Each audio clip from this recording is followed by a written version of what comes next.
হাদিসে কুদসির মধ্যে বলেছেন, শেষ রাতের এই অংশে আল্লাহ পাক প্রথম আসমানে নেমে আসেন।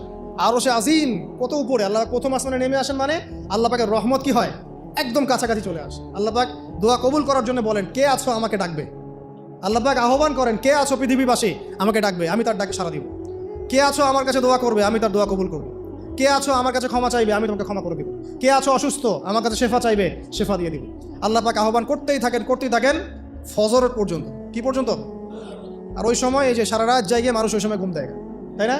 ঠিক ওই সময় দেখবেন শহর কেন্দ্রিক জীবনে লক্ষ লক্ষ মানুষ জেনা করতেছে। ওই সময় ঠিক ওই সময়টাতে দেখবেন যে লক্ষ লক্ষ মানুষ মদ খাচ্ছে, লক্ষ লক্ষ মানুষ পর্নোগ্রাফি দেখতেছে, মুভি দেখতেছে, চায়ের দোকান আড্ডা পিটাচ্ছে, শপিং করতেছে, কি না করতেছে।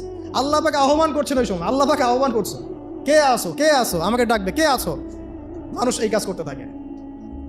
অথচ আল্লাহ পাক জাহান্নাম সৃষ্টি করেছেন কাদের জন্যে? আমাদের জন্যে। জান্নাত কাদের জন্যে? আমাদের জন্য। তো আল্লাহ পাক এই সময়টাকে কাজে লাগানোর তৌফিক আমাদেরকে দান করুন। এই সময় উঠে যতটুকু আপনার সামর্থ্য হয়, 2 রাকাত পারলে 2 রাকাত, 4 পারলে 4, 6 পারলে 6, 8 পারলে 8, 20 পারলে 20, যত রাকাত পারেন আপনি 2 করে নফল নামাজ পড়তেই থাকেন। এই সময় নবীজি নামাজ পড়তেন এমনভাবে যে তার পা ফুলে যাইত। 1 রাকাতে 4.5 পারা কোরআন তেলাওয়াত করেছেন। আমাদের তো এত ক্ষমতা নেই, আছে? আচ্ছা নেই, সূরা ইখলাসটাই পড়েন, একবার না পড়ে 10 বার পড়েন, 20 বার পড়েন, পারা যাবে না?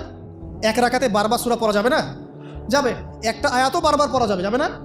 আপনি রাকাতটাকে লম্বা করেন, রুকুকে লম্বা করেন, সেজদাকে লম্বা করেন, যত দোয়া আছে এই সেজদার মধ্যে ঢেলে দিবেন।